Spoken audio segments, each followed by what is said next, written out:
Sejam muito bem-vindos à terceira aula de indutores e transformadores em alta frequência.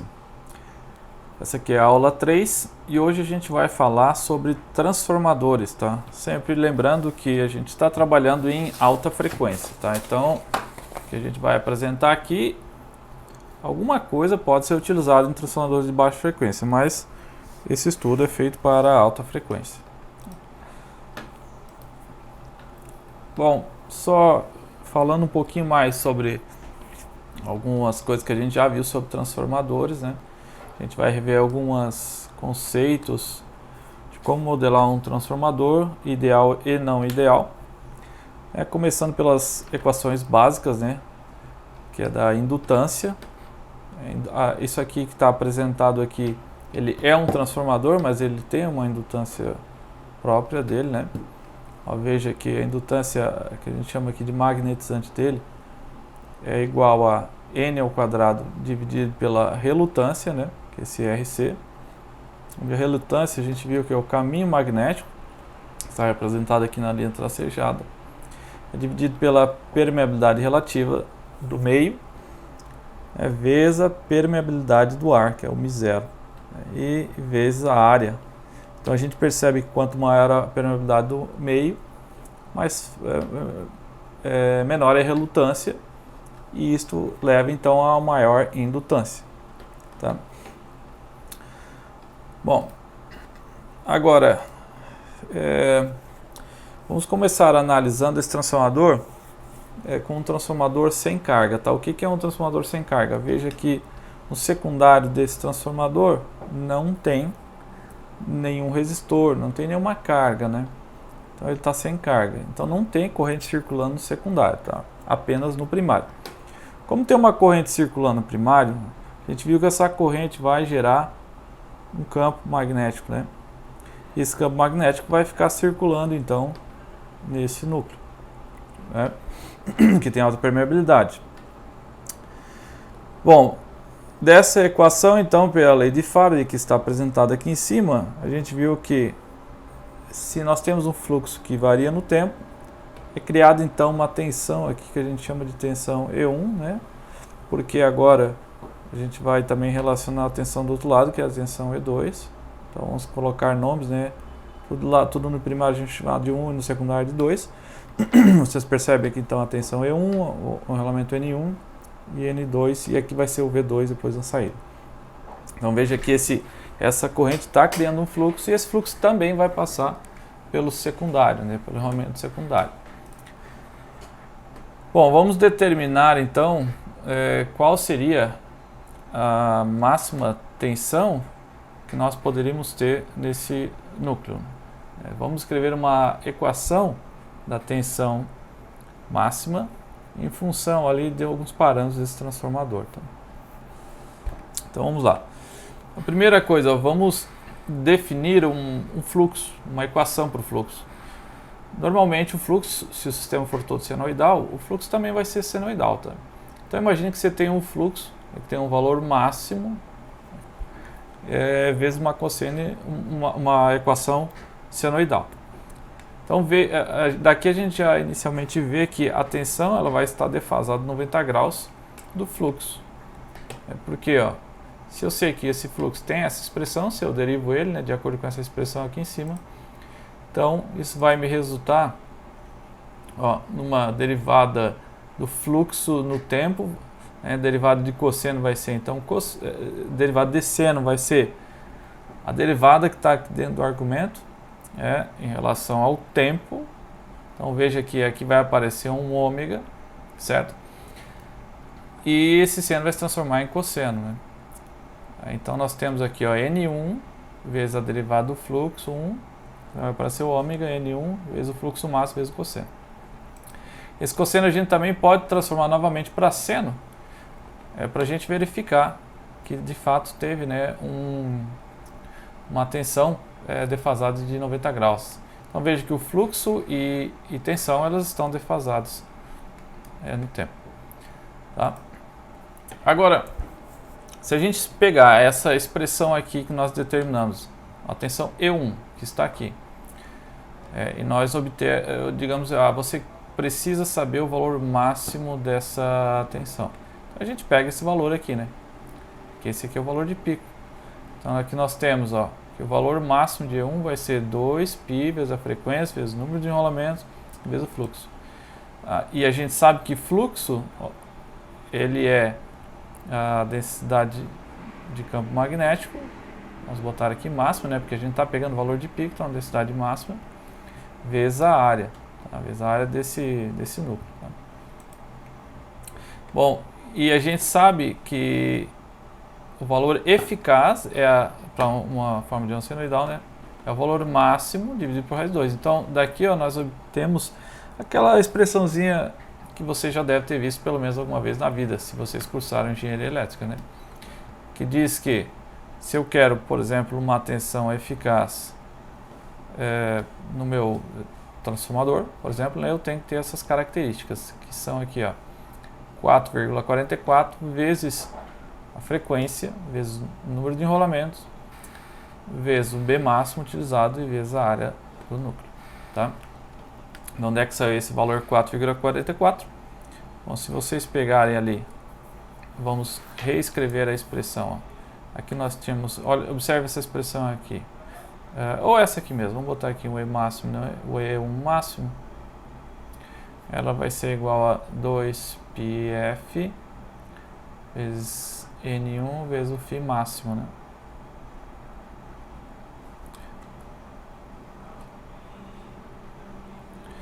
Então, quando eu obtenho ali o E1 RMS, né? Aí vai ser o E máximo dividido por raiz de 2. Então, basicamente, eu vou fazer aqui 2π dividido por raiz de 2.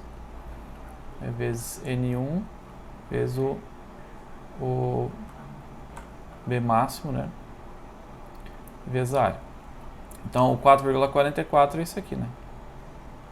Só para verificar mesmo, né? Vocês podem fazer a continha. Então, 2 vezes 3,14 dividido por raiz de 2 vai dar igual, então, 4,44.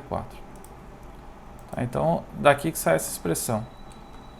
A gente consegue verificar, então, através dessa expressão, que utilizando uma forma de onda senoidal, a máxima tensão eficaz que eu consigo obter é qual? É essa aqui, que está representada aqui. Então, na aula de hoje, a gente vai obter também vamos botar aqui, vou dar uma atenção, tá? Nós vamos obter uma expressão que, em vez de eu ter 4,44, eu vou ter uma expressão em função de um parâmetro que eu vou chamar de KV. Daí, vezes a frequência, né? Vezes o número de enrolamentos, vezes o B e vezes a área. Veja que, se eu não utilizar uma forma de onda senoidal, o que vai acontecer com essa expressão? Basicamente, você vai alterar esse parâmetro aqui. Ó. Por exemplo, se a gente for utilizar uma forma de onda retangular, eu posso usar no transformador? Claro, sem problemas. Eu posso colocar uma forma de onda retangular no primário. E se o transformador estiver bem projetado, ele vai também apresentar uma forma de onda retangular no secundário. Mas a gente sabe que essa equação ela vai mudar um pouco, e vai mudar esse parâmetro. Por exemplo, para a forma de onda retangular, eu imagino que esse parâmetro KV, eu acho que ele vai para em torno de 4. Então veja, eu tenho um aproveitamento menor. Veja que nós tínhamos o KV para a forma de onda senoidal de 4,44. Isso aqui acaba reduzindo um pouco. Então o que acontece é que eu vou ter uma forma de onda que tem uma tensão eficaz menor. Então a gente precisa sim definir para diferentes formas de onda. Porque eu posso ter triangular, eu posso ter retangular e assim por diante. Tá? Mas a gente vai ver isso direitinho ainda na aula de hoje. Bom, agora vamos colocar uma carga no transformador. O que acontece quando a gente coloca uma carga? Ó? Veja que agora eu tenho uma corrente no secundário. Tá? Então veja, antes, o que eu tinha? Antes eu tinha aqui, deixa eu desenhar aqui um transformadorzinho. Então vamos colocar aqui um transformador. Aqui eu tinha aqui ó, um enrolamento no primário, tem uma corrente circulando. Então aqui tem uma corrente 1. Essa corrente 1, ela vai fazer o que? Ela vai gerar um fluxo aqui. Tá? Então vamos botar aqui um fluxo. Agora o que acontece? Ó? Eu vou ter um enrolamento no secundário.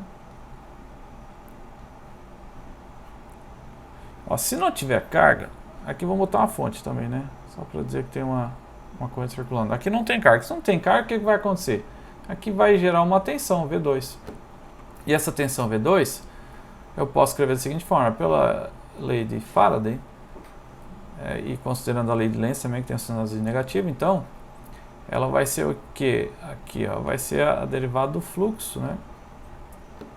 Aí tem, claro, tem um enrolamento agora N2, tem N2 voltas, né? Só que esse fluxo é em 1.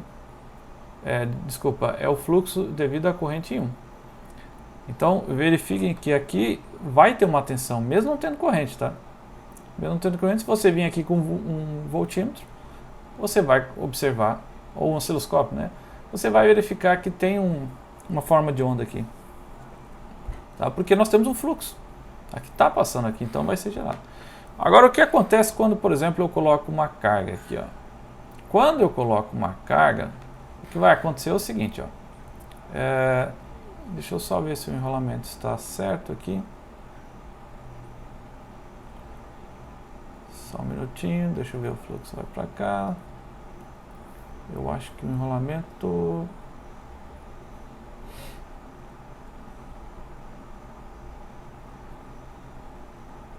está certo. Bom, o que vai acontecer? Ó? Eu tenho esse fluxo. Ó, pela lei de Lenz, o que essa lei de Lenz diz? Diz, ó, que vai ser gerado um fluxo que vai tentar se opor ao fluxo que está sendo imposto. Então veja, esse sinalzinho de negativo diz isso. Então eu tenho esse fluxo aqui que está representado na linha branca, está entrando aqui nesse enrolamento. Quando entra nesse enrolamento, vai ser criado um fluxo oposto. Tá? Vamos representar um fluxo oposto aqui, por exemplo, com uma cor, eu não gosto da cor azul porque não aparece muito, mas vamos botar aqui a cor azul. Então o que vai acontecer? Ó? Vai ser criado um fluxo aqui, ó, oposto, tá? Espero que vocês estejam vendo essa cor aí, mas não fica muito boa para ver, né? Que vai ser chamado aqui de Φ2, tá? Então vamos botar aqui, eu vou botar com outra cor. Vou botar aqui, vai ser um fluxo Φ2. Tá? Que ela está, então aqui, ó, se opondo ao crescimento desse fluxo Φ. Tá? Então o que aconteceu aqui? Ó? Ocorreu um desbalanço aqui. Porque antes no núcleo eu tinha apenas Φ circulando. Aí esse Φ ele é criado por uma força magnetomotriz, né, que é um enrolamento que é o NI, né? Tá? Que é um enrolamento vezes a corrente. E agora o que aconteceu com esse fluxo Φ é o seguinte, ele foi modificado. Porque se está sendo criado um Φ2 que está se opondo a esse Φ, então agora o fluxo total aqui, devido à força magnetomotriz N1, ela não é mais igual a Φ, porque está sendo subtraído. O que acontece então naturalmente é que ocorre que é criado um outro Φ, aqui, que daí é um Φ1. Por quê? Para fazer com que o balanço continue igual, isto é, o Φ não altere o seu valor. Então, basicamente o que a gente fez foi isso aqui, né? A gente disse que ó, eu tenho uma força magnetomotriz, né? Que esse aqui é o meu Φ. E isso aqui vai ser igual que a somatória. Isso aqui vai ser igual à somatória de fluxos ali, né? Olha a lei de Ampère. A lei de Ampère diz o seguinte, ó, diz que a integral, né, vai ser igual aqui a H dl, né, vezes Ni. Essa aqui é a força magnetomotriz. E aqui eu vou ter, ó, uma somatória de HL, digamos assim, né? Tá? E veja, então isso aqui vai ter então um H1 devido a L.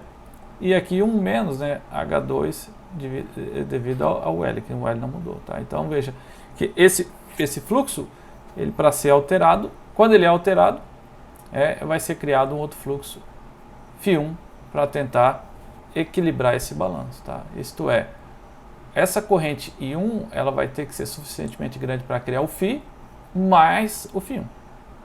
Tá certo? Mas a gente vai ver mais detalhes, tá? Vamos dar continuidade. Bom, baseado nessa expressão, né, a gente vai obter essa expressãozinha aqui embaixo, né?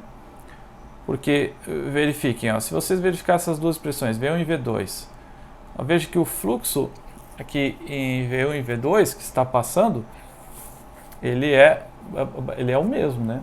Tá, que está passando aqui, ó. Porque se o fluxo φ está circulando no núcleo, daí é criado o φ2 e depois o φ1, e ele se anula, então o fluxo que continua passando aqui nesse núcleo é o mesmo. Então veja que se eu igualar esses dois fluxos aqui, V1 e V2, eu acabo obtendo essa expressão que é chamada, na verdade não é chamada, né? Ela é escrita dessa forma, né?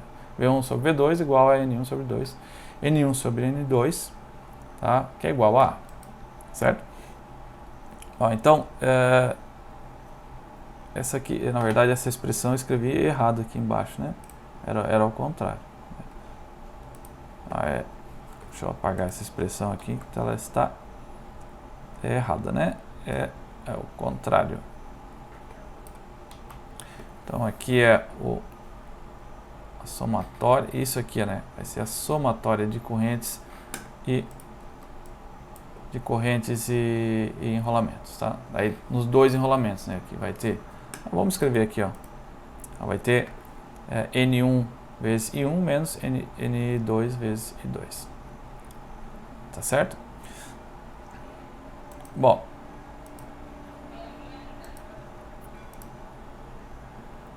olha só o que acontece, ó. Normalmente nós trabalhamos com um núcleo que tem uma alta permeabilidade. Tá? Então veja, olha o que acontece quando eu tenho um núcleo com alta permeabilidade. Se esse MR ele é igual a, sei lá, um valor muito elevado, essa relutância aqui vai ser praticamente igual a zero, tá? Isso considerando um caso ideal. Se vocês observarem, então, essa expressão que eu acabei de escrever aqui embaixo, ó, olha só, e fazendo essas substituições que eu acabei de mostrar, né, olha o que isso vai resultar. Ela vai resultar que nós teremos um valor que é praticamente igual a zero. Tá? Imagina que essa relutância RC aqui, ela seja zero. Tá? Isto é, considerando um transformador ideal, né? Isto é, a relutância é muito elevada, então esse cara aqui é igual a zero. Aí o que isso vai resultar? Vai resultar que, vamos escrever aqui, ó.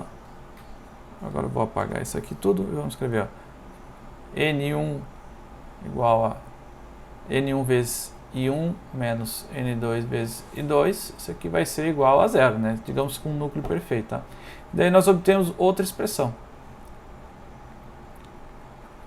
Vocês também já deve ter visto a expressão, né? Aqui é a relação das correntes, né? No transformador. Então veja, ó, nós obtivemos duas relações, né?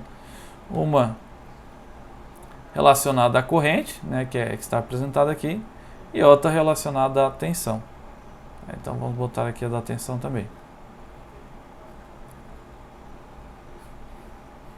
A da tensão, ela vai ser dessa forma, né? Agora, a da corrente, ela só vai ter esse formato quando eu tenho um núcleo ideal. Isso a gente já vai ver a seguir o que acontece quando a gente não tem um núcleo ideal, tá? Isto é, essa relutância, ela não essa permeabilidade magnética, ela não é tão grande, isto é, a relutância também não vai ser tão pequena assim, tá? A ideia a gente tem que levar em consideração. Isso. Bom, isso aqui eu acabei de mostrar para vocês, né? Então, com o transformador ideal, a permeabilidade magnética é muito elevada e a relutância muito baixa, daí a gente tem essa expressãozinha, né? Tá. Agora, para fazer as transformações, por exemplo, do primário para o secundário, né? Considerando, sei lá, resistências e alguns elementos do tipo, por exemplo, capacitores e indutores, a gente sabe, né, que a gente tem que fazer aquela transformação de impedâncias, né, do primário para o secundário, do secundário para o primário, a gente utiliza essa relaçãozinha que está apresentada aqui embaixo, né? Como é que eu obtenho essa relação? É de acordo com essa expressãozinha que eu apresentei aqui, ó. Veja que nós temos essa expressão. Bom, nós temos essas duas expressões aqui em cima, né? Ou aqui ao lado que eu escrevi também. Deixa eu colocar elas mais aqui em cima.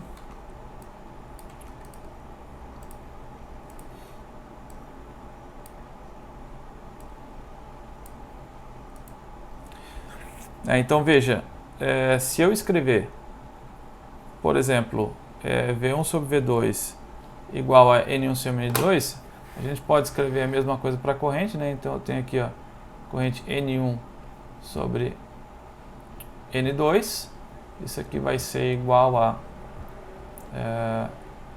I2 por I1. Se eu multiplicar essas duas expressões, o que vai acontecer? Ó? Deixa eu... não vou multiplicar, vou fazer o seguinte. Eu vou definir a tensão I1 igual a Z1 vezes I1, certo? Se nós temos essa definição, então V1 sobre I1 vai ser igual a Z1. Agora, da onde que eu obtenho essa expressão V1 sobre I1? Eu posso tirar daqui, então V1 vai ser igual a N1 dividido por N2 vezes V2, e I1 eu posso tirar daqui, né? N2 sobre N1 vezes I2. Então, substituindo esses valores, o que eu vou ter? Eu vou ter aqui, então, Z1 vai ser igual a N1 sobre N2 vezes V2, e aqui N2 sobre N1 dividido por I2. Se a gente verificar aqui, né, o que nós temos aqui? Nós temos uma outra impedância aqui, né? Que essa aqui é a impedância, então, Z2. Então, nós tiramos daqui que Z1 vai ser igual a N1 sobre N2 ao quadrado vezes o Z2. Aí você já deve conhecer essa relação aqui, né?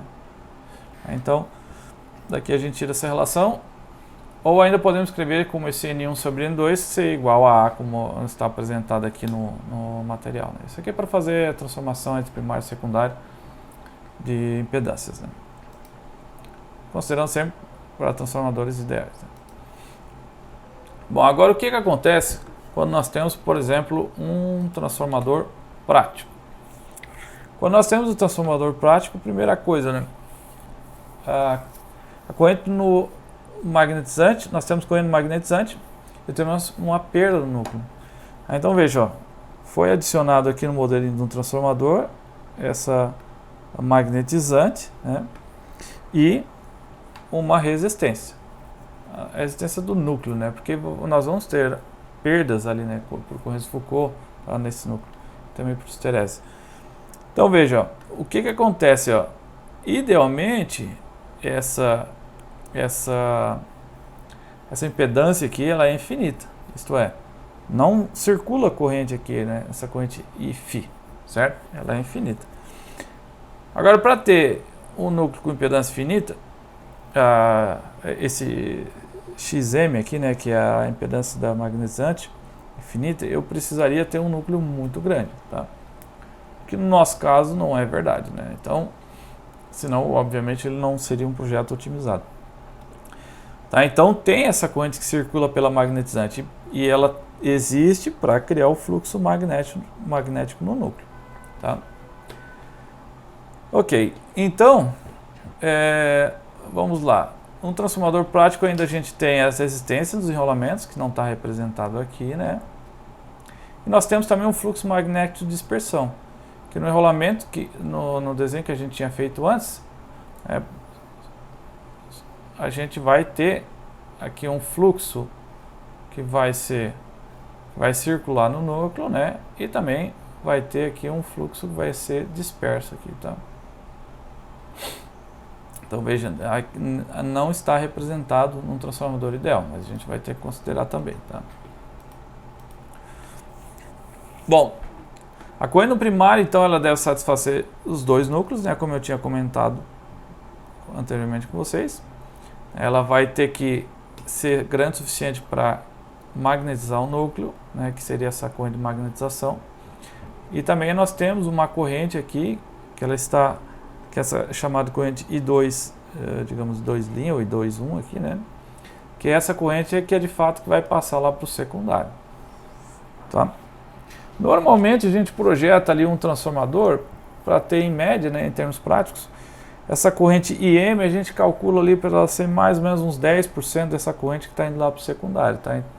Então veja que utilizando mais ou menos esse parâmetro, você tem um design ali legal para eletrônica de potência, tá?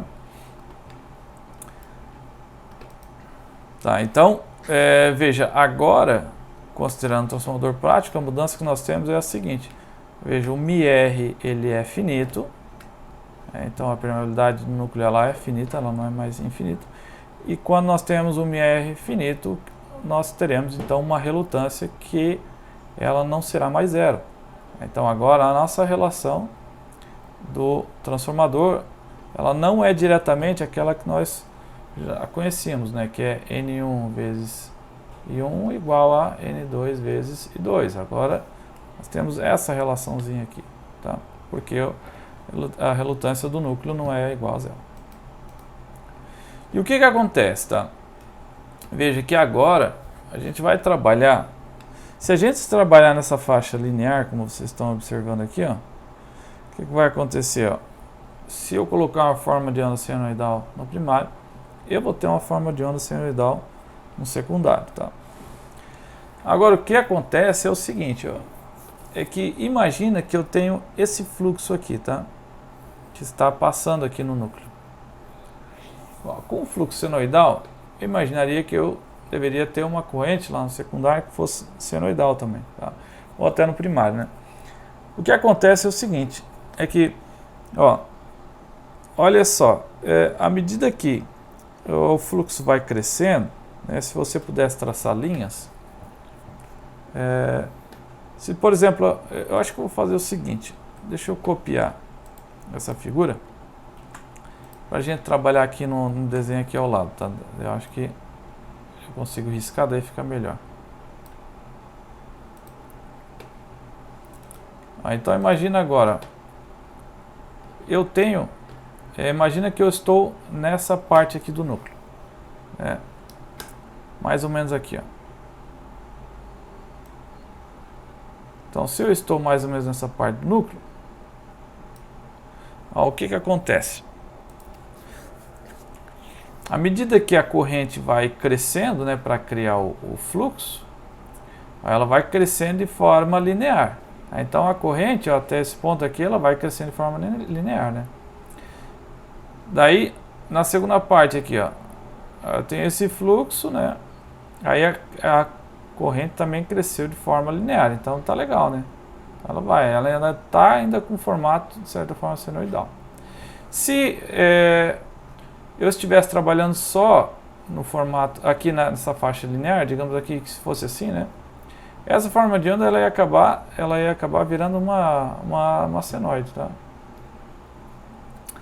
Tá certo? Então veja, o que acontece aqui é o seguinte, ó.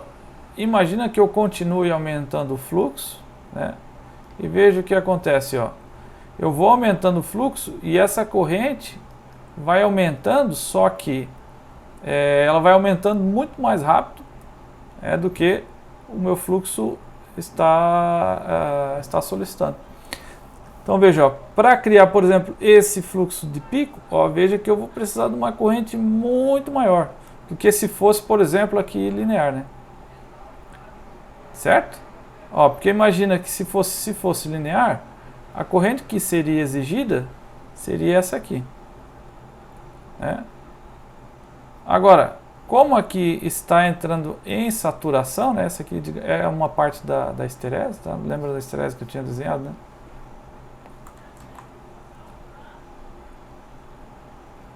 Tá, então veja, ó, essa parte seria a parte de saturação, né? Então, o que acontece? O fluxo está sendo criado. Se eu tivesse na faixa linear, a corrente exigida seria pequena. Agora, como eu estou em saturação, olha o quanto que eu estou exigindo de corrente. É muito maior, né? A corrente está sendo exigida. Então, o que acontece é que ó, a corrente começa a ficar com esse formato aqui, ó. Tá? Isto se o núcleo estiver saturado. Tá? Então, se eu crio um fluxo, esse fluxo a gente viu que ele é criado, né, lá no primário, certo? Vamos obter a expressãozinha lá de novo, né?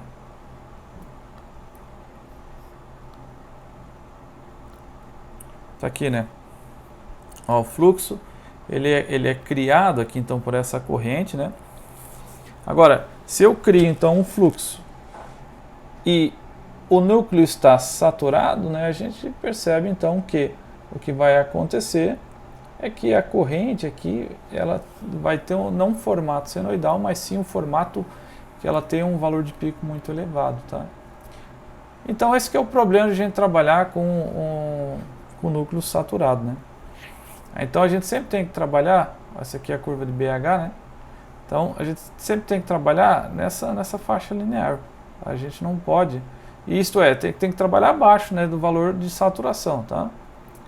E um valor aí que talvez seja legal assim para trabalhar, seja ali, por exemplo, trabalhe até no máximo aí 65%, tá, do valor máximo de saturação, tá? Por exemplo, se a tua ferrite trabalha ali com 0,4, por exemplo, Tesla, né?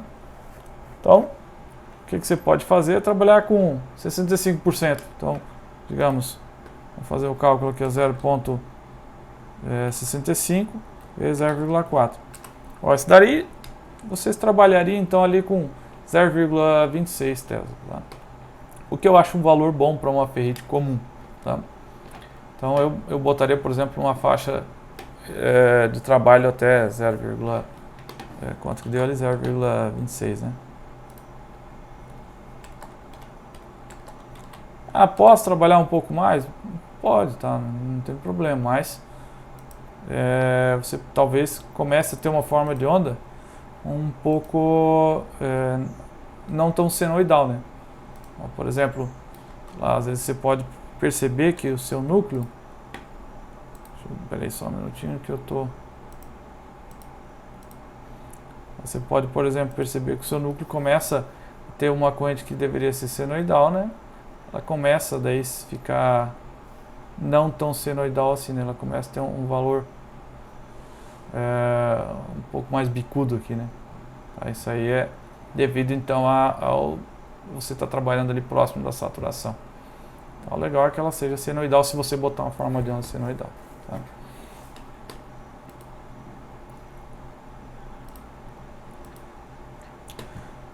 Bom, a gente viu então que o transformador prático tem a dispersão, né? Então, representado tanto no primário quanto no secundário. E agora, nós vamos representar então daqui para frente essa dispersão no nosso transformador. Acho que na aula passada, na primeira aula, a gente viu, né, que a gente pode representar então a tensão no primário e no secundário de forma de matriz, né? Como está representado aqui nesse slide, né? Então, só para demonstrar para vocês, né, eu posso representar então um transformador forma de matriz, onde eu tenho aqui uma indutância própria, L1, mais a dispersão. Vou botar aqui mais L1. E aqui nós temos a mútua em 1 devido a 2. Aqui também nós temos a mútua em 2 devido a 1. E aqui a indutância própria em 2 mais a dispersão. E aqui daí a gente multiplica então pela... vamos botar aqui a derivada da corrente, né?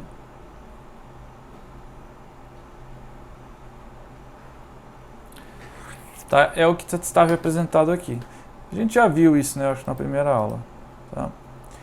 Então veja que nós temos a indutância de dispersão, representada por esse LL1 ou LL2, e mais a aqui está dizendo a magnetizante, né? Mas aqui é a própria. Tá?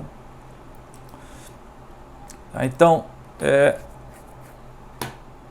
na verdade, a própria é a somatória das duas, da magnetizante mais a dispersão. Tá? E esse L1 e L2, então, elas são as indutâncias magnetizantes. Tá? A gente já vai ver direitinho isso no modelo, né? Eu posso até desenhar aqui, né, para antecipar.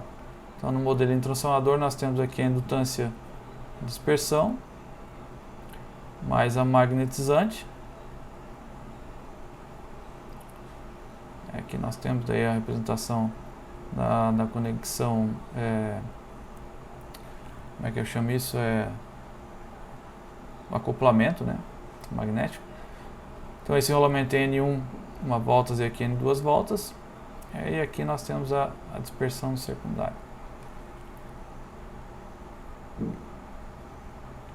Ok?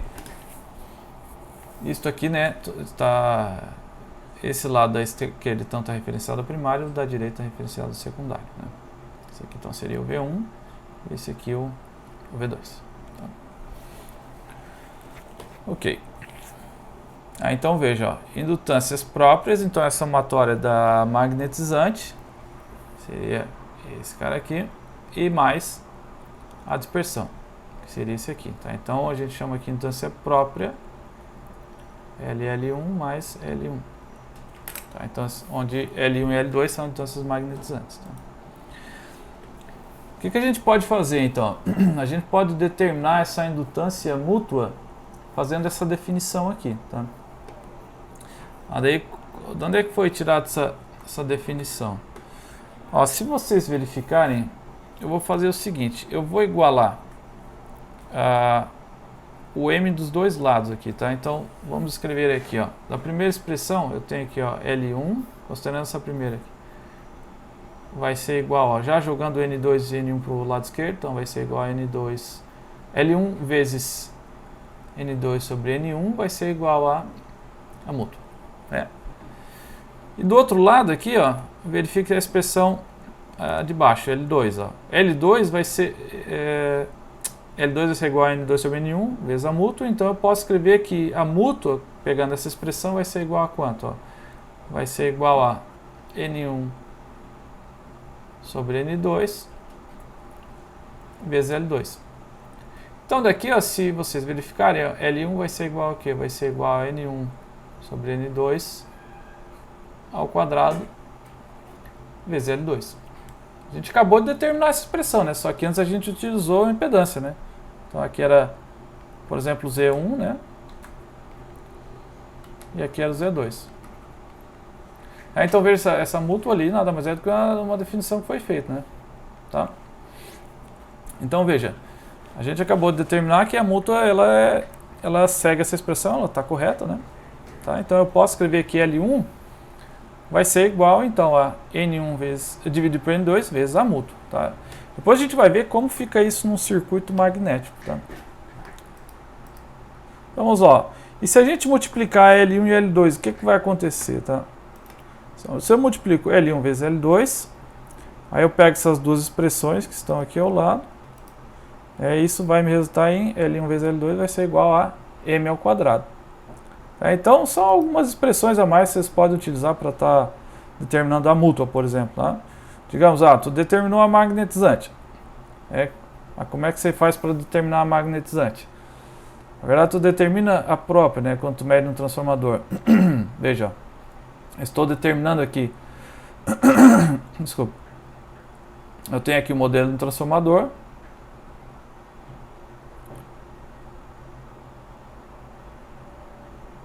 Que é o acoplamento magnético.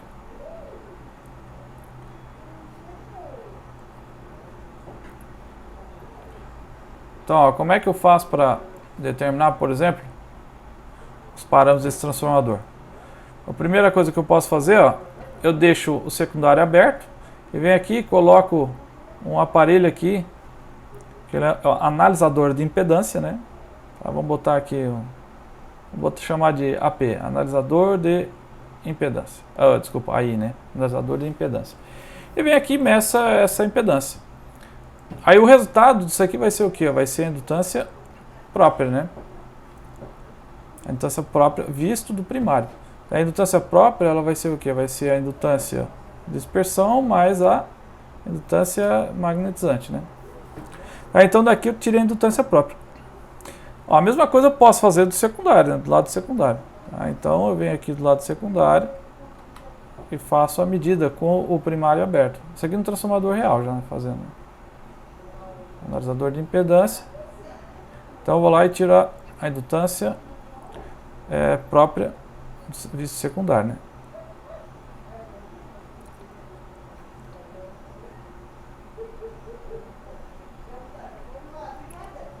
Isso aqui tá errado, né? É assim, desculpa. Aqui é L1 e aqui é L2. Tá, então eu determinei quem? Eu determinei as duas indutâncias próprias, tá? Só que agora eu tenho que fazer o quê? Ó? Eu ainda tenho que determinar o L1 e o L2, né? Que são as dispersões. Daí para fazer essa determinação, eu posso vamos botar aqui o analisador de impedância aqui no secundário, no primário, né? Vamos fazer o seguinte, a gente agora vamos curto-circuitar o secundário. O que vai acontecer? Ó? Aqui nós tínhamos uma corrente que circulava aqui, né? Nessa magnetizante no primário. Só que veja, o que acontece é que se aqui é um curto-circuito, a corrente vai preferir vir para cá, né? Ela vai preferir vir para cá. Por que ela vai querer vir para essa magnetizante aqui, que ela tem impedância elevada? Se aqui tem um curto, né? E essa impedância de dispersão é bem pequena. Então, na verdade, a gente pode resumir que o nosso circuito ele vai ficar assim, ó. Não vai passar corrente pela impedância magnetizante, então ela vai acabar vindo para cá. Aí o que acontece? Eu posso, então, ó, utilizando essa equação aqui em cima, eu posso fazer o seguinte, eu posso representar essa indutância de dispersão do secundário para o primário. Tá? Aí como é que eu faço isso? Ó? Eu pego essa relação que tem aqui em cima, vamos chamar isso aqui, vamos dizer que isso aqui é A, né? É A ao quadrado. Então eu divido, né, por A ao quadrado esse aqui. Tá? Então eu venho aqui e eu posso representar esse desenho por fazer uma conexão direta agora aqui. Esse aqui daí dividido então por A ao quadrado. Então daí eu tenho aqui aí eu meço essa impedância, né? Usando o analisador de impedância, já vai dar direto o valor da dispersão. E também ele vai dar, já no analisador, pelo menos o que a gente tem no laboratório, ele vai dar as resistências também. Tá? Só que ele vai dar a soma das duas, né? Aí o que você faz? Você divide por 2, né? Porque normalmente é isso aí mesmo, tá? Se o transformador estiver bem projetadinho, aí você pega 1 e divide por 2, tá? Tá? Então aqui a gente vai ter dividido por 2, a gente vai ter esse primeiro valor aqui, né, tanto da resistência quanto da indutância de dispersão. E do secundário, aí eu tenho que, se eu quiser representar ele no secundário, eu tenho que multiplicar depois por A ao quadrado, né? Ou tanto a resistência quanto a indutância de dispersão. Aí com esse valor aqui, aí veja, você mediu a indutância própria, você mediu a indutância de dispersão, eu consigo medir quem? Eu consigo medir a magnetizante. Tá? O que na verdade, né, a magnetizante normalmente ela é muito maior do que a da dispersão. Tá? Então você vai verificar, né, que a sua própria vai ser muito próxima da sua magnetizante. Mas se você quiser calcular direitinho, você pode fazer essa análise. Tá? Aí com a indutância de L1 e L2, você já consegue determinar diretamente, ó, a mútua. Tá? Daí você já determina diretamente a mútua, porque você calculou L1 e L2, você determina a mútua. Ok? Bom, agora, vamos apagar isso aqui. Agora olha só, aqui está representado então o que eu acabei de mostrar para vocês, né? Veja, essa representação, ó, verifiquem que aqui o que eu escrevi. Eu disse que a indutância magnetizante do primário, eu disse que era igual ao que, ó? A gente escreveu antes ali, né? A indutância do primário era igual ao que? Era igual a N1 sobre N2 vezes a mútua. Que é o que está representado aqui, né? Só que aqui eu não chamei de A, né? Eu devia ter feito esse desenho melhor. Porque eu chamei de N, mas é igual a, tá? Então, o que vale é a relação, né? Que é N1 sobre N2, tá? Então veja, aqui está a representação, tá? Aqui, ó, essa dispersão, se vocês verificarem, a dispersão o que é? Ó? A gente escreveu aqui, ó, L11, que é a própria, vai ser igual a dispersão menos a indutância magnetizante no primário. Então a dispersão, ela vai ser igual ao que? Vai ser igual a própria, mais a indutância magnetizante primário, né? Só que a magnetizante primário a gente viu que é igual aqui, ó. Que nesse caso aqui, né, seria igual ao nosso A vezes a mútua, tá? Que é o que está representado aqui em cima, né? Aqui é mais aqui, né? E aqui fica menos. Tá? Que é o que está representado aqui em cima. Então veja, essa aqui é uma representação completa aí do transformador, tá? Tá, agora vamos tentar determinar também o coeficiente de acoplamento entre o transformador, tá? Como é que ela é escrito? Tá? Ó, o coeficiente de acoplamento é o quanto bom é esse transformador, digamos assim, tá? É quanto como é que é o acoplamento desse transformador? Se ele é bom, se ele é ruim?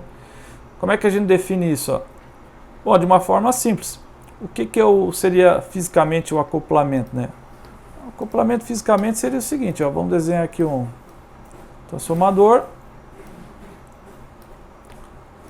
Aí eu crio um fluxo aqui, devido ao enrolamento primário. E todo fluxo que eu estou criando aqui, todos os fluxos, ele vai passar pelo secundário, 100%. Né? Todo fluxo vai vir para cá. Se tiver um pouquinho de fluxo vazando aqui, que é a dispersão, ó, o acoplamento já não tá tão legal, né? Então o acoplamento, né, a gente define dessa forma. A gente vai definir pela quantidade de fluxo disperso, né, que eu vou ter nesse núcleo. Tá? Então, se o acoplamento for muito bom, não vai ter fluxo disperso nenhum. Aí se o acoplamento for ruim, vai ter muito fluxo disperso. A gente vai, então, determinar, através de expressões, quanto bom é esse acoplamento desse transformador. Então, ó, veja que a gente vai determinar de que forma, ó. K1, né, a gente deu uma definição, que a gente diz que é igual a indutância magnetizante dividido pela própria. O que era a própria? A própria é a magnetizante mais a dispersão. Então, se eu dividir, ó, a própria, a magnetizante pela própria, onde a própria é L1 mais a dispersão, ó, dividindo em cima e embaixo por L1, a gente vai ter o quê?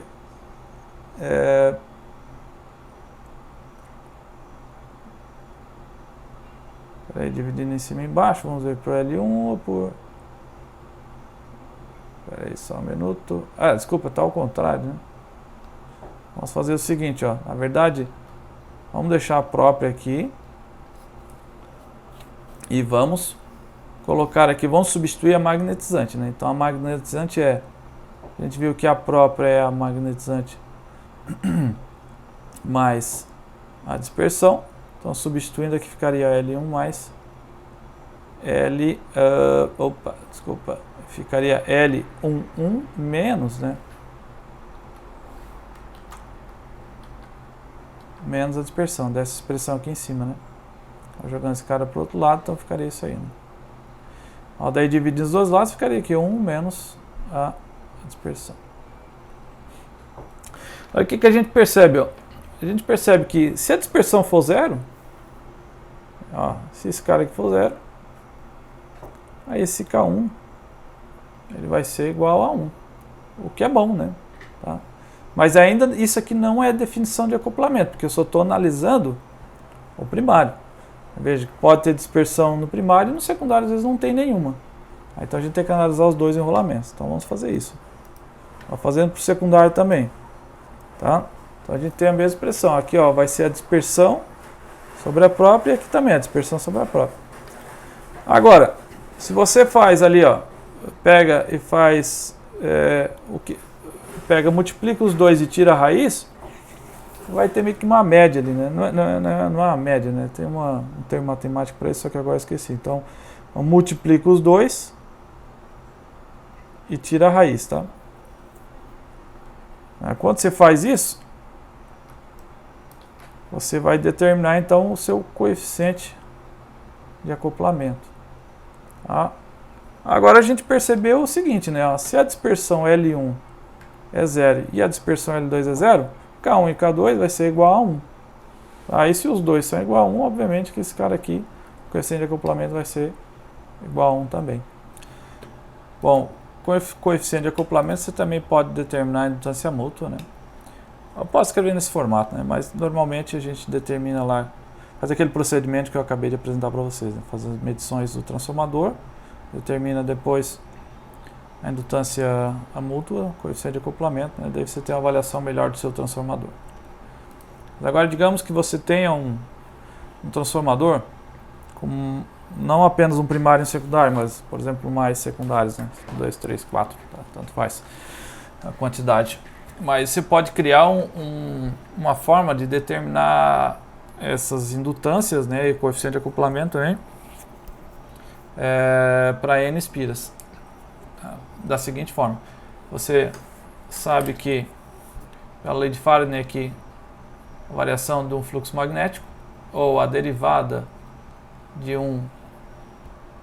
lambda, né, onde lambda é o fluxo concatenado, né, este é todo o fluxo que está circulando nessas espiras, né. Então se eu faço a derivada de fluxo, essa derivada de fluxo vai ser então a minha tensão naquela espira. Tá? Então veja, é o que está representado ali. Tá? Então veja, essa somatória que nós temos aqui é o número de voltas, tá? É o número de espiras, né? Porque se eu tenho, sei lá, 10 espiras, eu vou somar 10 vezes aquele fluxo, né, que está circulando ali. Se tiver só uma espira, é só um fluxo. Digo, se eu tenho um fluxo só e tenho uma espira, eu tenho uma tensão. Se eu tenho o mesmo fluxo com duas espiras, eu vou dobrar essa tensão, né? Tá? É o que está representado aqui. Então veja, eu posso escrever nesse formato, ó, fazer o J de 1 até o número de espiras, para um fluxo. Ó, veja que essa aqui é a tensão, né? Então o I é a tensão, por exemplo, é a tensão considerando aqui o fluxo próprio, né, que se você escrever esse aqui, ó, vai ser o fluxo, vamos escrever aqui ao lado, né? Ó, digamos que NI é igual a 2, tá? NI não, NI pode ser o número de espiras, né? Mas digamos que tem dois enrolamentos, um primário e um secundário. Então esse I aqui vai ser o meu número de enrolamentos que eu tenho, tá? Por exemplo, eu tenho 2, então ali eu teria a derivada do fluxo em, vamos botar aqui 1 em 1, né? Daí seria a minha indutância própria, certo? E depois eu teria em mais, né, a derivada do fluxo 1 devido a 2. Isso aqui seria minha mútua, né, do secundário, tá? E aqui, ó, veja que ainda eu tenho que multiplicar o número de espiras, né? Então aqui eu teria aí o número de espiras em 1 e esse aqui também, né, em 1, tá? Para N1, né? Isto é, pode ter 10 espiras, tanto for, tá? Isso aqui então é igual a tensão V1, tá? Que é a mesma coisa que a gente escreveu anteriormente, tá? E isso aqui, né? Se isso aqui for para dentro, Esse aqui vai ser o fluxo concatenado, né? O fluxo concatenado é N vezes φ, tá? Ou ainda, né? O fluxo concatenado pode ser igual a LI. Então, dessa relação aqui, a gente pode dizer que a indutância é igual ao número de espiras dividido pelo fluxo concatenado, ou pelo fluxo, dividido pela corrente. Tá? Então, a gente pode escrever essa nova matriz, digamos que eu quero escrever uma matriz de indutâncias, né? Então, a gente pode escrever assim, ó. Se você pegar esse termo aqui que a gente escreveu aqui em cima e dividir pelas suas correntes apropriadas aqui, né? Veja que eu tenho aqui a indutância. Tá? Então, isso aqui é a indutância, né? Ó, é fluxo vezes número de espiras dividido pela corrente, certo? Aí, se eu multiplicar aqui pela derivada da corrente, né? Aí eu vou ter aquela matriz que a gente tinha anteriormente. Tá? Se vocês não conseguiram entender isso aqui, dá uma olhadinha nessa aula ainda, né? Que a gente conversou um pouco sobre isso, tá? E daí eu tiro aqui, ó, o meu coeficiente de acoplamento magnético, tá? Eu consigo determinar, ok? Bom, equação geral dos transformadores, tá? Então agora o que a gente vai fazer daqui em diante? A gente vai começar a analisar transformadores que tem a forma de onda não senoidal agora, como está escrito aqui. Tá? Como é que a gente faz para fazer essa avaliação? Eu já dei uma prévia sobre isso, tá? Mas vamos agora de fato calcular para algumas formas de ondas, tá? Então a gente viu que a equação da tensão, ele é o que? É o número de enrolamento vezes a derivada do fluxo. E onde a gente viu que fluxo nada mais é do que vamos escrever aqui em cima, o fluxo é igual à densidade de campo magnético vezes a área, né? A área da seção transversal. Vamos botar aqui AC, tá? Que é do núcleo, que é essa aqui que está apresentada aqui embaixo, tá? Então, veja que essa área, se for, por exemplo, um núcleo laminado, tá? Obviamente vai ter uma isolaçãozinha entre as lâminas, né? Então, a gente não considera essa área efetiva igual a 1, né? A gente bota ali um valor um pouquinho menor, tá? Por exemplo, aí perde 5% ali devido a essa isolação, tá? Bom, o que a gente vai fazer agora, tá? A gente vai determinar o seguinte, ó. Eu vou ter que determinar aquele parâmetro que eu falei para vocês, tá?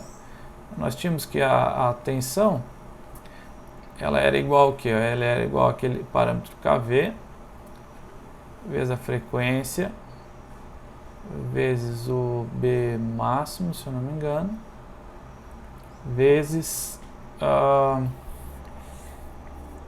vezes a área, né? Se eu não me engano era essa expressão, mas a gente vai chegar nela, então. Então a gente vai, não precisa se preocupar, tá? Então vamos ver aqui, ó. Agora eu vou determinar esse cara aqui, ó, esse KV, para formas de ondas não senoidais, tá? Aí eu vou fazer o seguinte, tá? Eu vou criar algumas regrinhas aqui, depois a gente implementa elas, tá? Para uma forma de onda qualquer. A primeira coisa que você vai fazer é o seguinte, ó. Vamos determinar o valor médio da tensão de 0 até um B máximo, tá? Então, o que seria o B máximo? Aí depende para cada conversor, tá? Digamos que você tem um conversor com essa forma de onda, assim, ó. Assim. Aí o teu B, ele faz isso aqui, ó.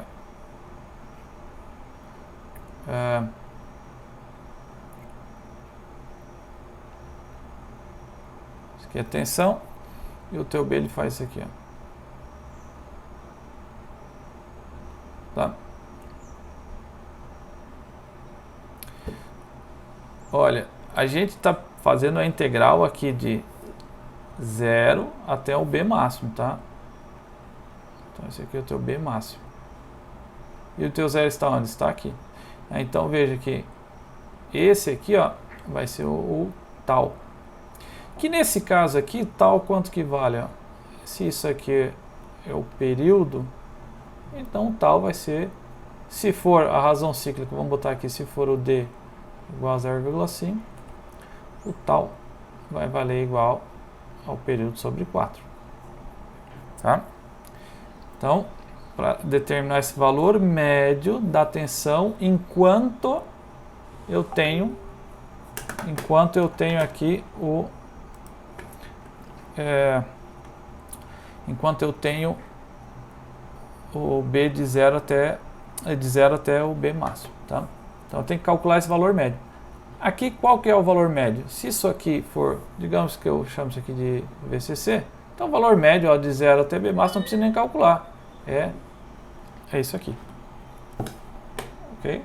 Então seria, por exemplo, o meu V aqui seria o próprio VCC, o valor médio. Se for uma outra forma de onda, daí eu tenho que calcular, tá? Uma vez apresentado isso, então vamos dar continuidade. Ó. Bom, vejamos, ó, nós pegamos aquela expressão da tensão, né, que é, vamos escrever aqui novamente. A tensão, então, era derivado do fluxo concatenado. O fluxo concatenado, então, a gente viu que era N vezes o fluxo. Onde o fluxo a gente sabe que é B vezes A. Então veja, ó, número de espiras não altera, número da área não altera, então eu vou fazer na verdade a integral da densidade do campo magnético, que é o B. Bom, eu vou fazer de 0 até o máximo, né, então eu vou ter um valor máximo ali. Tá? Mas aí, é claro, depende da forma de onda, tá? Ok. Aí vamos fazer o seguinte, ó, vamos definir esse parâmetro K. Que ele é igual ao valor eficaz. Daí agora, ó, esse valor eficaz é o valor eficaz da forma de onda inteira, tá? Veja que antes a gente tinha o quê? A gente tinha isso aqui, né? Forma de onda da tensão, forma de onda retangular. Então vocês têm que calcular o valor eficaz da forma de onda inteira. Aí não mais só de 0 até, vou botar assim, né? Era assim, né? Só, não mais de 0, esse aqui era o gráfico de B, né? Não mais de 0 até o valor máximo, tá? Agora é o valor eficaz dessa forma de onda, tá?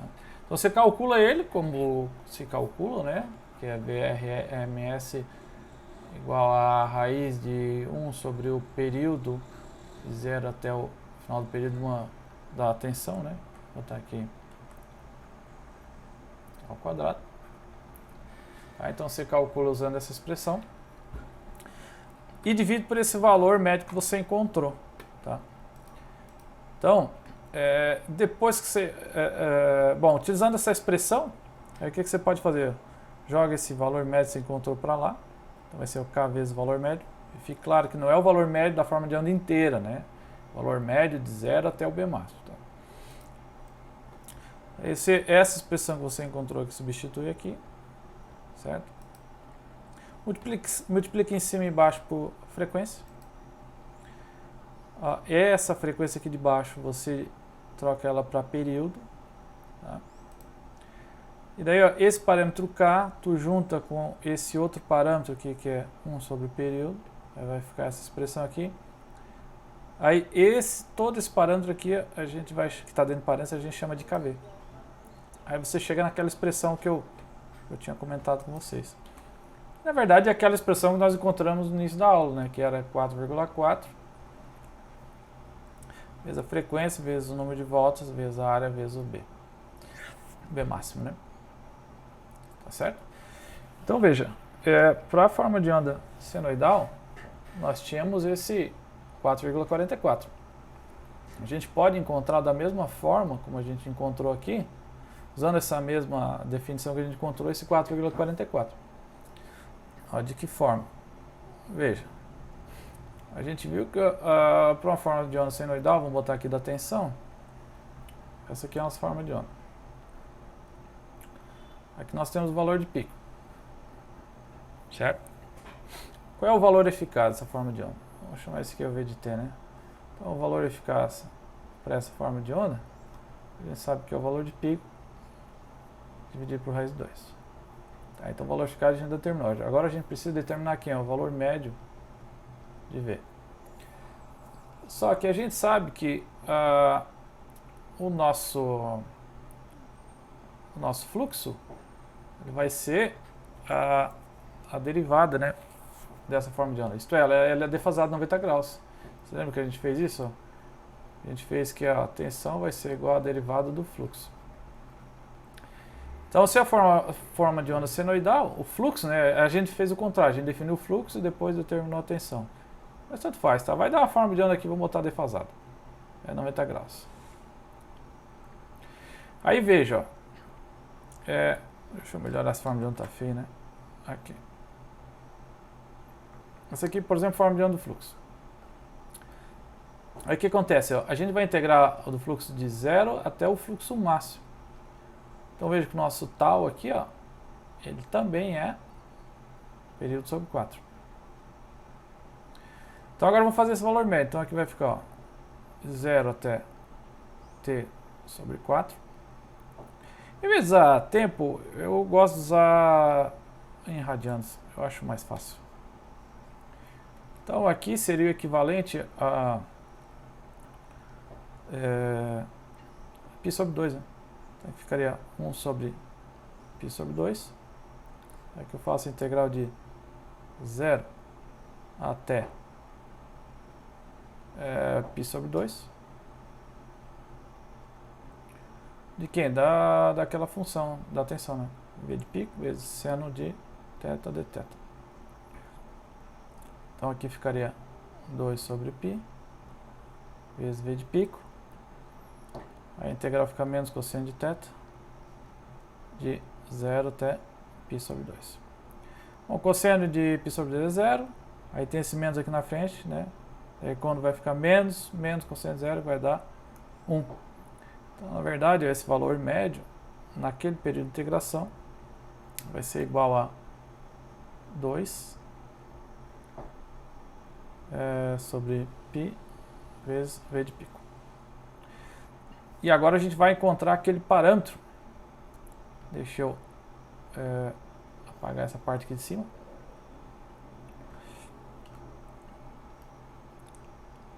Aquele parâmetro que a gente queria era o parâmetro o K, né?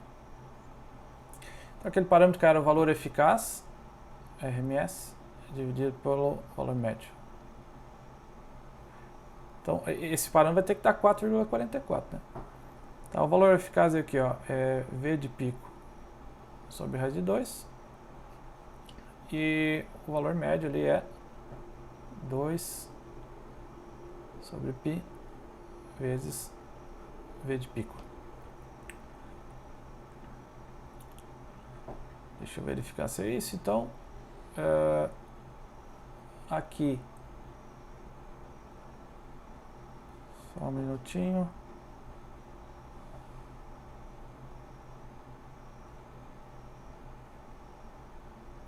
Sobre raiz de 2. Aqui vai ficar 2 vezes.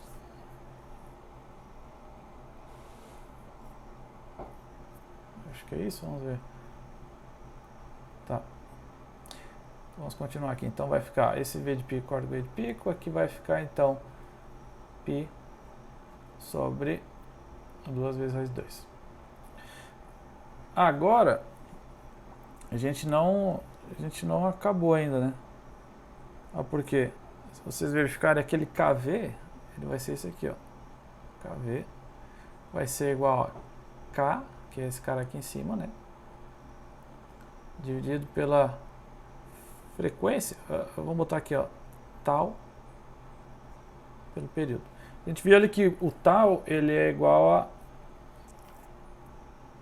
período sobre 4. Okay? Então aqui vai ficar K. O tal aqui vai ser o período sobre 4. Vou botar aqui sobre 4 dividido pelo período. Né? Então aqui corta. Então na verdade vai ficar, ó, 4 vezes o K. Minúsculo, né? Deixa eu apagar isso aqui, ó. E agora esse K é aqui de cima, né?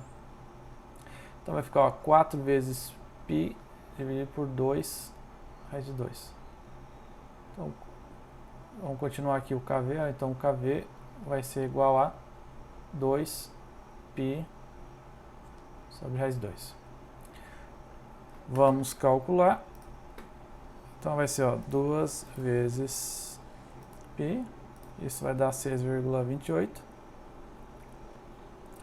dividido por 2 raiz, isso é igual a 4,44.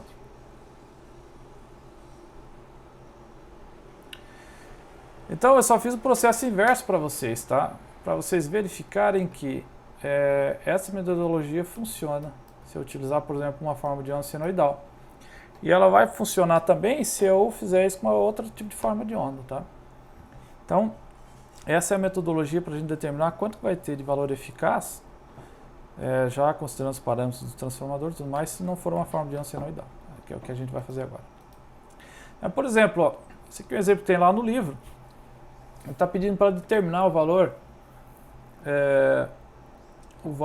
de KV para essa forma de onda, tá?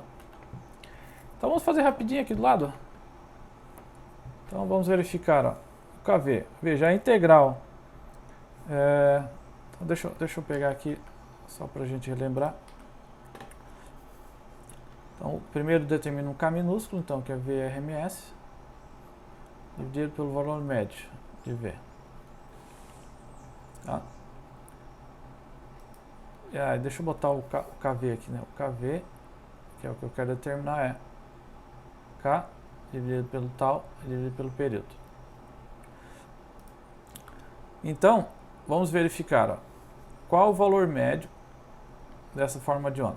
O valor médio dessa forma de onda, se você verificar, ó, de tal de 0 até o B máximo, é o valor ali de VCC, que ele chama de VDC. Esse é o valor médio, não precisa nem calcular, já dá para ver aqui, né? Agora, o valor eficaz dessa forma de onda, uma forma de onda quadrada, vai ser o próprio VDC, tá? Porque se tu faz aqui, ó, 1 sobre o período, 0 até o período. Uma forma de onda que é constante, obviamente que vai ser a própria VDC. Tá, então o nosso K minúsculo vai ser o valor eficaz, que é VDC, dividido pelo valor médio, que é VDC. Então isso aqui vai ser igual a 1. Então o nosso KV vai ser igual a 1 dividido pelo tal. O tal nesse caso é 1/4 do período. Então vai ser tal dividido período dividido por 4 dividido por período. 1/4 e 4, então isso aqui vai ser igual a 4. Então nosso KV é igual a 4. Como eu tinha comentado anteriormente, o KV, para uma forma de onda retangular, ele reduz um pouco, né, o valor eficaz.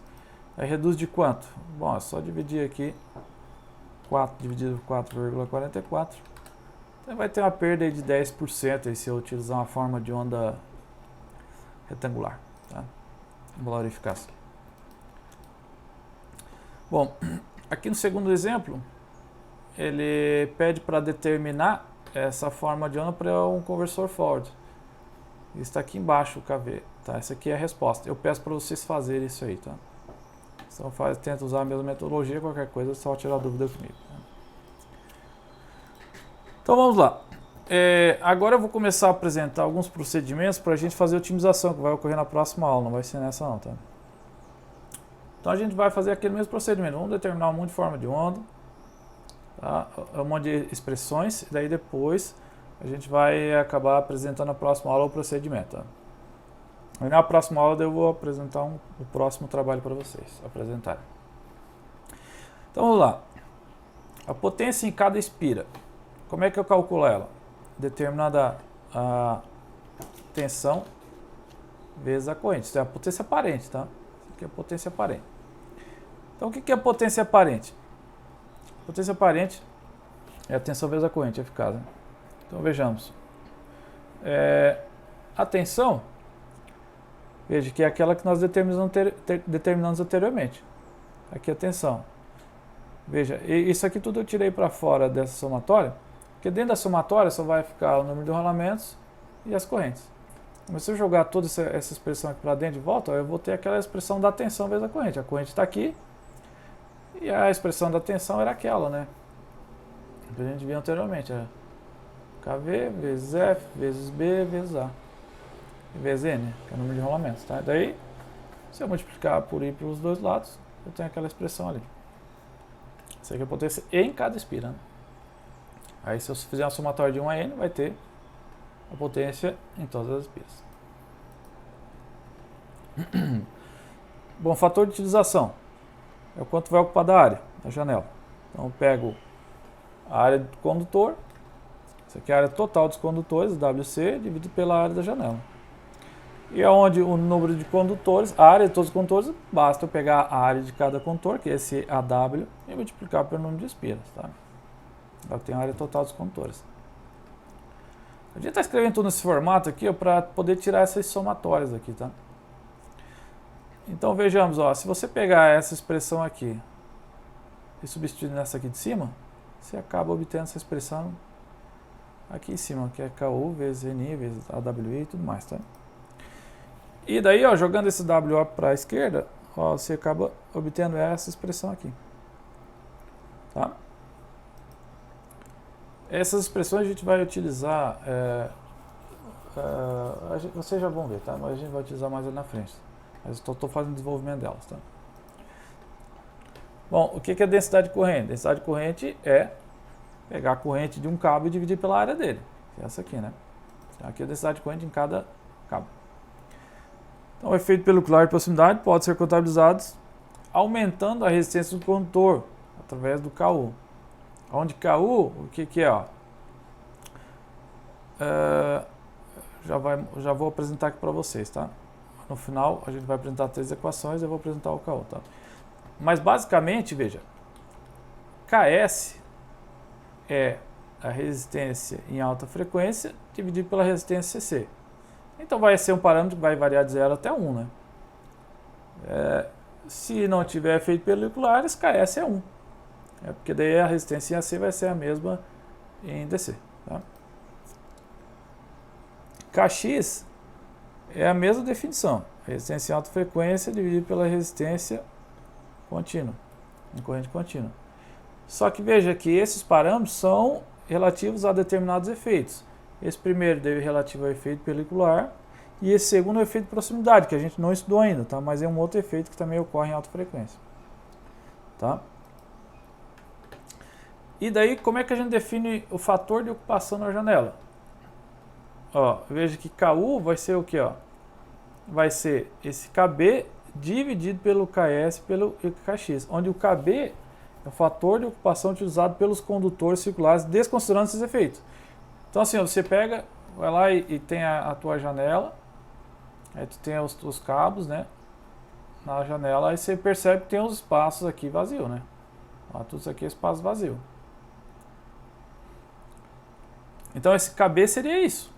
Aí você pega ali o KB, ele vai ocupar mais ou menos 70% da janela, tá? Só que o problema é o seguinte, além disso, ó, eu tenho efeito pelicular aqui, ó, que vai fazer com que essa área aqui não é utilizada. Então essa área também não está sendo utilizada. Então você faz o que? Você vem ali e substitui esses efeitos nesse KU, que daí esse KU é de fato a área que vai ser utilizada para determinado cabo, tá? Claro, se você projetar já o seu cabo, já considerando efeito pelicular, aí esse efeito pelicular, esse KS vai ser igual a 1, né? Tá? Mas isso aqui é considerando que você não fez essa avaliação, tá? Bom, daí o que eu posso fazer aqui, ó? Agora eu vou começar a substituir naquela expressão da potência esses parâmetros que eu acabei de determinar. Uma vez que a corrente é densidade de corrente é corrente sobre a área, né? Daí tira daqui, substitua aqui nessa expressão. A mesma coisa vale para essa área aqui. Essa área aqui é a área da seção transversal, né, do núcleo. Se ele for laminado, aí você tem que considerar esse KF, que é o 0,95. Né? Aí substitui esse parâmetro aqui, nessa expressão. Daí você vai ter aqui, ó, esse AC vem para cá, esse KF é o 0,95. Isso aqui nem precisaria se tu não utilizasse o núcleo laminado. Tá? essa corrente substitui aqui. Olha aí, ó, essa expressão aqui a gente determinou no slide, há 2 slides anteriores, né? Olha aí, veja, esse NIAWI só pode substituir aqui. E veja, ó, esse, quando você substitui a corrente aqui, ó, você vai ter esses parâmetros aqui. Tá? Aí, considerando que a densidade de corrente é uma só para todos os cabos, né? Porque vai ser... Aí você pode sair daquela somatória. Tá? Aí veja, ó, se tu pegar esse parâmetro AC, que é a área da seção transversal, e multiplicar pela área da janela, isso aqui é um indicativo do tamanho do transformador. Isso aqui daí é o nosso AP, que a gente já tinha comentado, é o produto das áreas. Tá? Então veja que o AP ele é proporcional à potência nos transformadores, tá? É por isso que ele é utilizado. Tá? Então se você conhece mais ou menos a potência dos transformadores e mais alguns parâmetros, você já tem uma medida aí, um indicativo do tamanho do transformador. Tá? Agora as perdas de enrolamento. Como é que calcula? Através das perdas ômicas, que é a corrente ao quadrado vezes a resistência. Que é isso aqui, né? Então a corrente ao quadrado vezes a resistência. Resistência é resistividade, vezes o comprimento do cabo, dividido pela área. Aí, aqui novamente, ó, esse comprimento, como é que a gente pode calcular ele? Pega esse MLT, que é o tamanho médio de uma espira, e multiplica pelo número de espiras, daí tem um comprimento do cabo. Corrente, a gente já viu, é a densidade de corrente vezes a área do cabo. Aí a gente substitui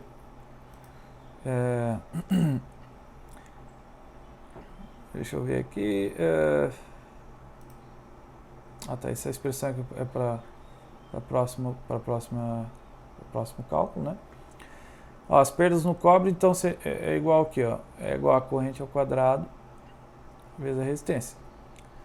Tá, estou aqui, foi colocada a somatória aqui porque é para determinar em todos os cabos, né? Por causa desse NI, né? Porque aqui, ó, esse aqui, a gente tem que fazer esse cálculo daí para todas as espiras, tá? Ó, aí fazendo essa substituição aqui, nós chegamos nessa expressão. Eu vejo que esse AWI corta aqui com esse outro AWI, a densidade fica ao quadrado, temos o MLT, e daí nós temos aqui, ó, NI vezes AWI, a somatória, que é isso aqui, ó. Substitui, e aí você vai ter essa expressãozinha da perda no cobre, formato mais simples, né?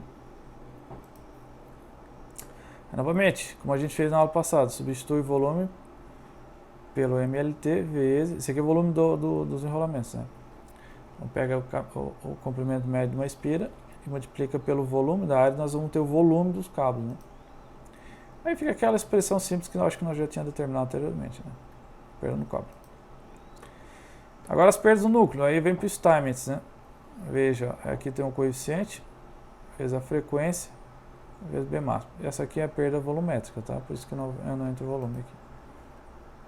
Esses parâmetros, né, como a gente já comentou, pode pegar essa tabelinha, tá lá no livro. E agora vamos ao processo de otimização do núcleo. Como é que a gente faz isso? Tá? Então o objetivo é encontrar as perdas no núcleo e nos enrolamentos em função da frequência e do B máximo. Tá? Então vamos encontrar essas perdas, tanto nos enrolamentos quanto no núcleo. A gente acabou de encontrar a equação das perdas do núcleo, que é dada por Steinmetz, e as perdas dos enrolamentos, que a gente viu que é lá em função do AP. Né? Tá? Essa aqui então é as perdas no núcleo, desculpa, no cobre, né? As perdas no cobre. Tá? A gente viu que as perdas no cobre, ó, essa aqui é a equação da potência, né? E essas perdas no cobre, vejo que ela tá faltando aqui a densidade de corrente. Onde é que a gente tira essa densidade de corrente? A gente vai tirar dessa expressão da potência que a gente determinou aqui, ó. Por isso que a gente calculou ela. Então eu pego essa expressão da densidade de corrente e substituo aqui em cima. Aí eu vou ter agora uma equação das perdas no cobre, que veja que ela é em função do nosso AP, tá? E em função também da frequência e do B máximo. Tá? Agora olha só, eu vou fazer o seguinte, eu vou encontrar, como está aqui no título, né, as perdas do núcleo de isolamento em função da frequência e do B máximo, tá? Para que a gente possa depois implementar as técnicas de otimização. Então veja, tudo que não for frequência e densidade de campo magnético, eu vou representar por uma constantezinha A. Eu vou deixar aqui tudo em função da frequência e do B máximo. Então veja que daí eu fico a frequência ao quadrado e o B ao quadrado. Vou fazer a mesma coisa para as perdas no núcleo. Essas perdas no núcleo vêm por Steinmetz, então veja que frequência e o B máximo vai ficar em função de alfa e de beta. Tá? Então as perdas totais nesse transformador, as perdas que vão ser no enrolamento e no núcleo. Então eu vou pegar primeiro, vou somar essas perdas aqui no enrolamento, vou somar com as perdas no núcleo. Daí eu vou ter essa expressão da potência. Tá? Veja uma coisa que você pode verificar aqui. Ó. Olha, as perdas no cobre, elas são inversamente proporcionais à frequência e ao B. Então, quando eu aumento a frequência, as perdas no cobre aumentam, né? Porque como a frequência aumenta, aumenta o efeito skin e tudo mais, então acaba que a resistência acaba aumentando e as perdas no cobre, nos cabos, acabam aumentando. A mesma coisa vale para quando aumenta o B, tá? Agora, as perdas no núcleo é diferente. Elas são diretamente proporcionais. Eu acho que eu falei besteira aqui, né? É o inverso que eu falei, né?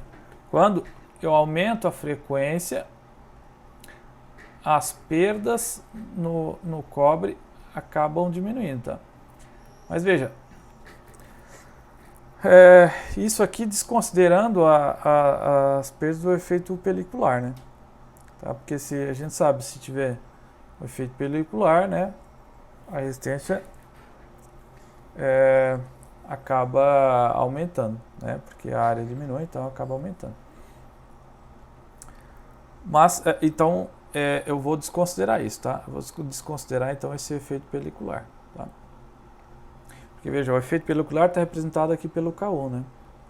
Então, se o KU é pequeno, significa que tem um efeito pelicular elevado. E se o KU é pequeno, então, ele acaba aumentando as perdas no cobre, tá? Então, a gente meio que vai desconsiderar, por enquanto, o efeito pelicular. Digamos que tu projetou o cabo, já diminuiu o tamanho do cabo para tirar o efeito pelicular, né?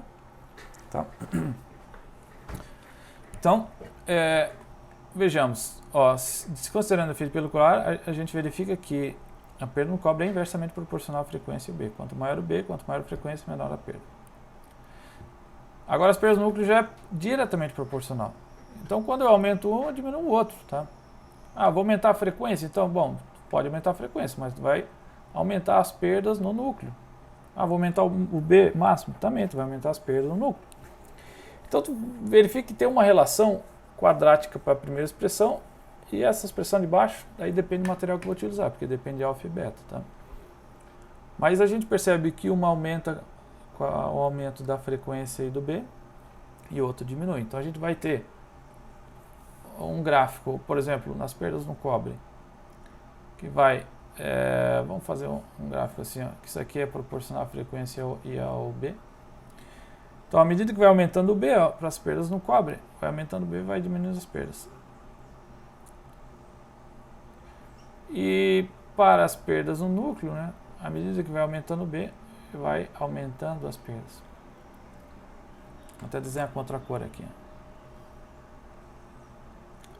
Então, essa aqui é as perdas no ferro, né, ou no núcleo. Certo? E agora daí a gente tira o que? A gente tira daqui que as minhas perdas totais é a soma das duas, né? Mas aqui, vamos botar aqui as perdas totais.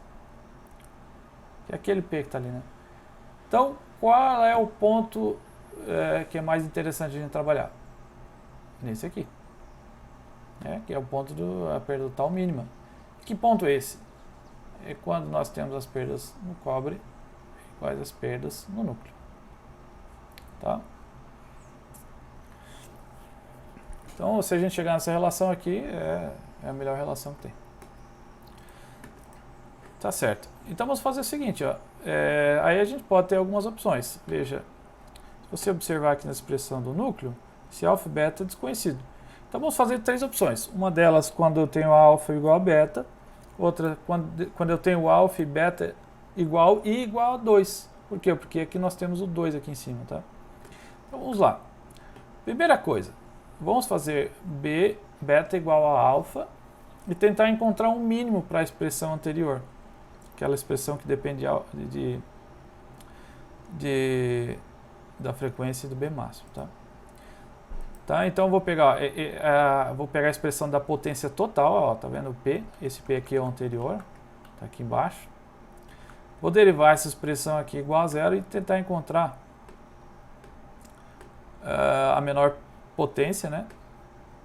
Em referência a essa frequência, esse B máximo, tá? Então, quando eu faço isso, eu vou acabar encontrando essa expressão aqui. Eu peço para depois vocês podem fazer isso na mão, tá? Basicamente é só tu pegar essa expressão aqui, ó. Quando esse termo aqui, f ao quadrado, b ao quadrado, leva para cima, vai ficar negativo. Tá vendo aqui, ó? Como são o mesmo expoente, tu pode botar os dois aqui, botar um expoente só para os dois. E derivar ela, né? É igual a zero. Aí quando você faz isso, ó, deriva igual a zero, você vai ter essa expressão aqui. Esse aqui vai ser o teu ponto de mínimo, tá? Então essa F0 e B0 vai proporcionar sua perda mínima, tá?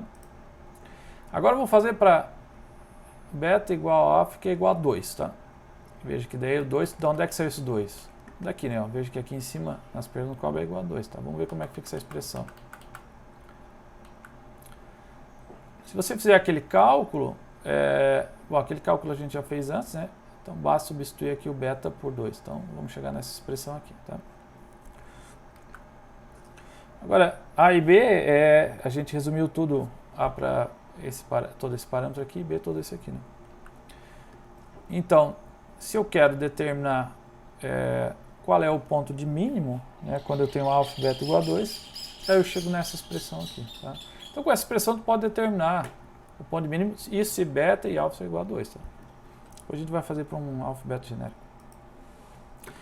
Agora, como a maioria dos casos alfa e beta são diferentes, né, então eles não existe um mínimo global, você tem que calcular, tá? Então vamos fazer o seguinte, ó. Vamos fazer o seguinte. A gente vai fazer 2 análises. Uma delas, a gente vai pegar, vamos colocar a frequência constante e vamos calcular a derivada em função de B máximo, tá? Quando você faz isso, ó, você pega aquela expressão da potência que está aqui, eu vou fazer a derivada em relação ao B máximo e deixo a frequência constante, tá? Agora a derivada não vai ser em relação à frequência, vai ser em relação só ao B máximo.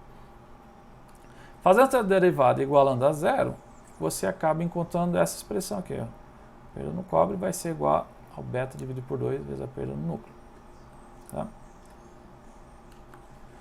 Fazendo agora a mesma coisa, tá? O mesmo procedimento, só que agora em vez de eu deixar a frequência constante, eu vou deixar o B constante. E vou derivar em função da frequência. Tá? E quando eu derivo a potência em relação à frequência, aí eu vou chegar nessa outra expressão aqui, ó. A perda no cobre vai ser igual a alfa dividido por 2. Certo? Então é o seguinte, ó. Veja, o nosso objetivo é determinar para alfa e beta genérico, né? Então, fazendo agora, ó, se a gente pegar, por exemplo, essa expressão aqui, tá? A gente pode pegar tanto faz, tanto essa quanto aquela. Eu vou deixar, por exemplo, a frequência constante e vou variar o beta, o B máximo, né? Por quê? Porque fica mais fácil eu, por exemplo, trabalhar com a frequência constante e variar o B, né? Normalmente o que a gente faz é eletrônica de potência, a gente não fica variando frequência, a gente trabalha com ela constante, tá? Então, eu vou pegar essa primeira opção e vou encontrar esse parâmetro, eu vou calcular o parâmetro alfa e beta genérico, tá? Então, veja, ó, eu pego aquela expressão, derivo ela igual a zero, tem essa expressão aqui ao lado. E agora eu vou fazer o seguinte. Eu vou pegar a potência no cobre e a potência nos enrolamentos, no núcleo, eu vou substituir, vou deixar em função de A e B, né, como a gente tinha feito antes, tá? E agora, veja que a frequência elevado a alfa e o B elevado a beta estão aqui. Então eu posso pegar essas frequências que estão aqui embaixo e o B que está aqui em cima e jogo para a direita. Eu acabo obtendo essa expressão aqui. E após alguns cálculos, né, eu vou chegar, com essa expressão aqui, ó, substituindo A e B, que estão apresentados aqui ao lado, eu vou acabar chegando nessa expressão aqui. Tá? Essa expressão, verifiquem, ó, é aquela expressão da F0 e B0, que ela é uma expressão que é a expressão onde eu vou ter a potência mínima, tá? E agora eu posso fazer algumas coisinhas, tá?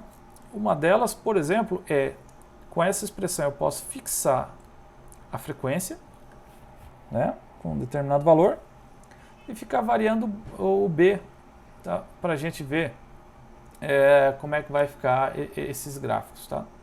Posso fazer o inverso também. Eu posso, por exemplo, pegar o B0 e botar com um B de saturação, tá? Mas normalmente não é isso que a gente faz. A gente tem uma frequência constante e varia o B, tá? Para encontrar o ponto de mínimo. Tá?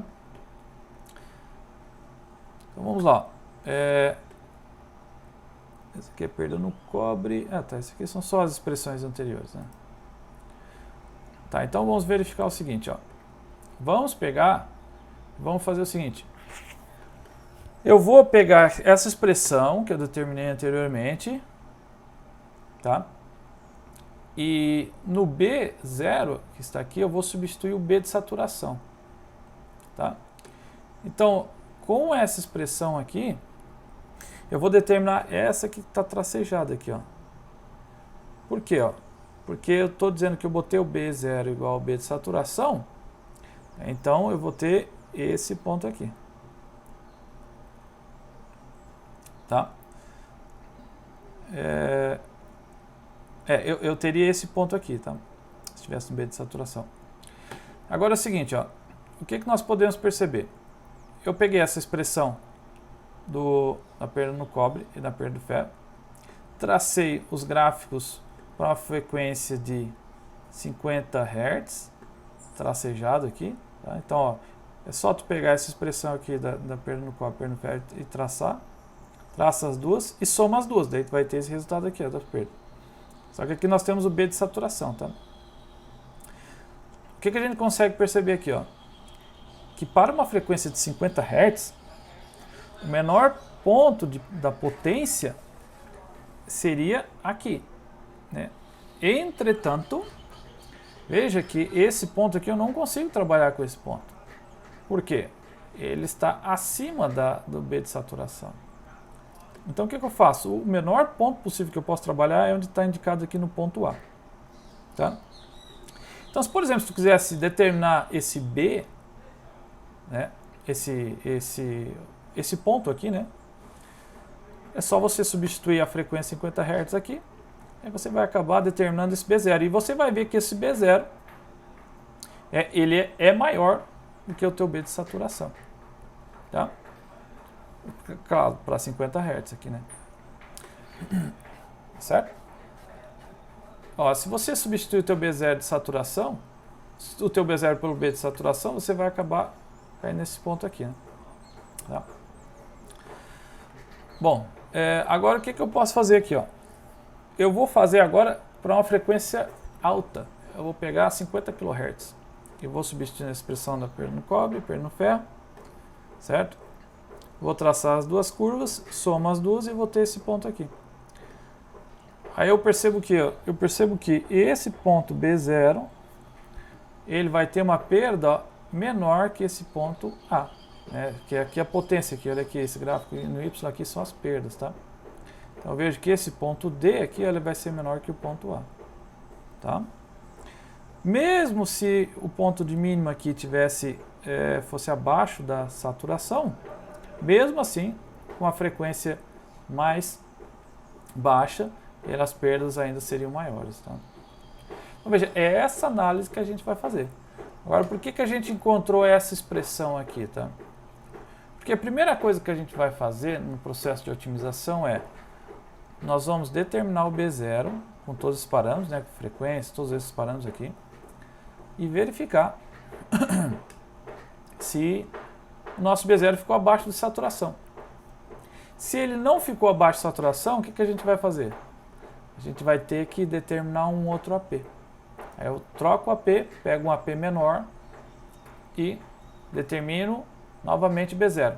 Se B0 não ficou ainda abaixo de saturação, eu vou lá e troco o AP de novo. Só que esse processo que a gente vai fazer para ficar alterando o valor de AP e comparando com B0, a gente vai utilizar aquele processo de otimização por Newton-Raphson, tá? Todo esse processo a gente vai ver na próxima aula. Então nessa aula eu dediquei basicamente para mostrar os conceitos básicos dos transformadores, tá? E obtivemos também algumas equações, para que a gente, na próxima aula, implemente o processo de otimização. Tá? Então, a gente não fez nenhum processo ainda aqui de otimização. Tá? Então, nessa aula seria isso. Tá? Eu agradeço a presença virtual de todos e a gente se vê na próxima aula, onde na próxima aula eu vou informar o próximo trabalho que terá que ser feito, tá? Sobre transformadores. Bom, então, até breve e tchau.